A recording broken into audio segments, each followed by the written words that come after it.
ব্যক্তি বিভিন্ন প্রকার ইচ্ছাশক্তির দ্বারা তাড়িত হয়। এ অন্ধ ইচ্ছাশক্তি ব্যক্তিকে নিয়ন্ত্রণ করে। সব ইচ্ছার তুষ্টি বিধান করতে পারে না বলেই ব্যক্তিকে দুঃখময় জীবনযাপন করতে হয়। এ অবস্থা থেকে পরিত্রাণ পাওয়ার একমাত্র উপায় হলো ইচ্ছাকে দমন করা এবং লোভ, তৃষ্ণা, কামনা, বাসনার গ্রাস থেকে নিজেকে মুক্ত রাখা। শোপেনহাওয়ার দুঃখবাদী ধারণার প্রবর্তক। জীবন জগৎ সম্পর্কে অবিশ্বাস ও হতাশাই হলো তার দর্শনের মূল কথা। তিনি বুদ্ধির পরিবর্তে মানুষের ইচ্ছাশক্তির উপর বেশি গুরুত্বারোপ করেন। তিনি বলেন, প্রকৃত পরম সত্তা একটি অন্ধ প্রেরণাদায়ক শক্তি যা ব্যক্তির ইচ্ছারূপে প্রকাশ পায়। জার্মান দার্শনিক শোপেনহাওয়ার 1788 সালের 22 ফেব্রুয়ারি জন্মগ্রহণ করেন জার্মানিতে। আবদ্ধ পড়াশোনায় তিনি বিশেষ মনোযোগী ছিলেন না।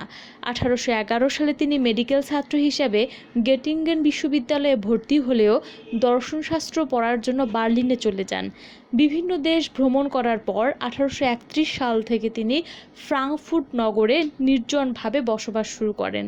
শুধু শেখা আর মুখস্থ করার মধ্যে তিনি দেখতেন মেধার অপচয়।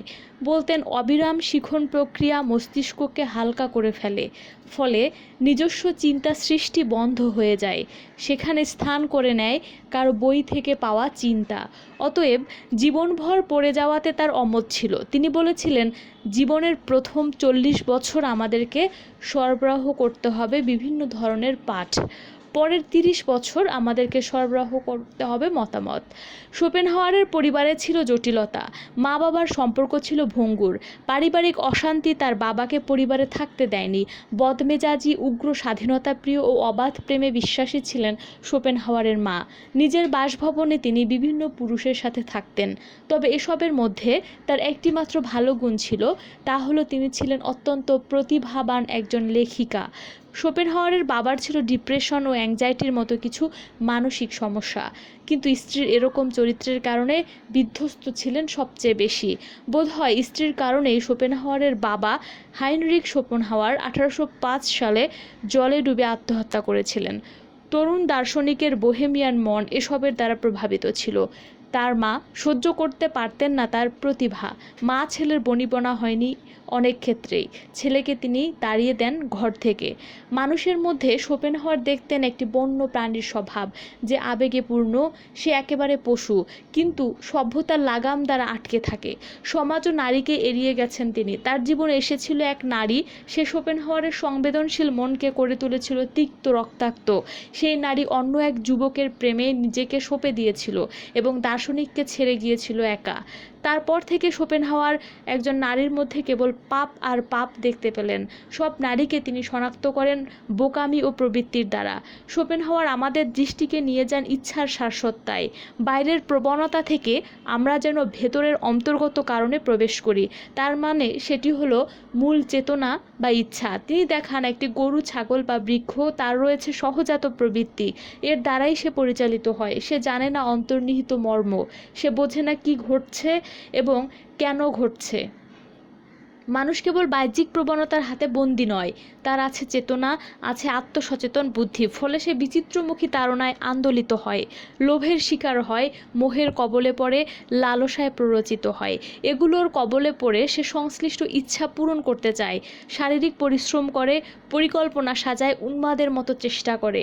নিজেকে উঁচু অবস্থানে নিয়ে যেতে হবে, সবচেয়ে বেশি আয় করতে হবে, আকর্ষণীয় জীবন সঙ্গিনী পেতে হবে, সবচেয়ে উন্নত উপায় উপকরণ হাতে থাকতে হবে, ভোগ করতে হবে সবচেয়ে বেশি, অর্জন করতে হবে ক্ষমতা, অন্যের উপর তৈরি করতে হবে আধিপত্য। এসবের জন্য মানুষ সাধ্য সাধনা করে নিজের ইচ্ছার আদেশে। মানুষ যেহেতু ইচ্ছার দাস, তাই তার বুদ্ধিও ইচ্ছার দাস। নিজের ইচ্ছার অনুকূলে সে যুক্তি সাজায়, বুদ্ধি প্রয়োগ করে। সে যা চায় তার পক্ষে ব্যবহার করে যুক্তিকে। যা তার ইচ্ছা, সেখানেই তার স্বার্থ। স্বার্থের জন্য বা ইচ্ছার পক্ষে সে দার্শনিক পদ্ধতি অবলম্বন করে, আইনকে ব্যাখ্যা করে নিজের মতো করে, ধর্মকেও ইচ্ছে মতো ব্যবহার করে। সে এজন্য খাড়া করে নানা যুক্তি। তার তত্ত্বগুলো সবসময় তার ইচ্ছার পক্ষে কাজ করে। তার স্বার্থ নিশ্চিত করার জন্য লড়াই করে তার তত্ত্ব, যুক্তি ও বুদ্ধি। অতএব যুক্তি বা বুদ্ধি হচ্ছে ইচ্ছার রাজত্বে নিয়োজিত পররাষ্ট্রমন্ত্রী, যার কাজ হচ্ছে ইচ্ছার সপক্ষে ওকালতি করা, তার আনুকূল্যে মতামত তৈরি করা এবং তার প্রচার করা। নিজের স্বার্থ নিশ্চিত করার জন্য, আপনাকে ব্যবহার করার জন্য যুক্তির ব্যবহার করে মানুষ। যখন যুক্তি দিয়ে হচ্ছে না, তখন আপনার ইচ্ছাকে প্রতারিত করতে চায়। আপনার প্রেমিকা বা প্রেমিককেও আপনি যুক্তি দিয়ে পটাতে ব্যর্থ হতে পারেন, কিন্তু তার ইচ্ছার সপক্ষে যখন কথা বলা শুরু করবেন, তখনই দেখবেন তার মন গলে গেছে।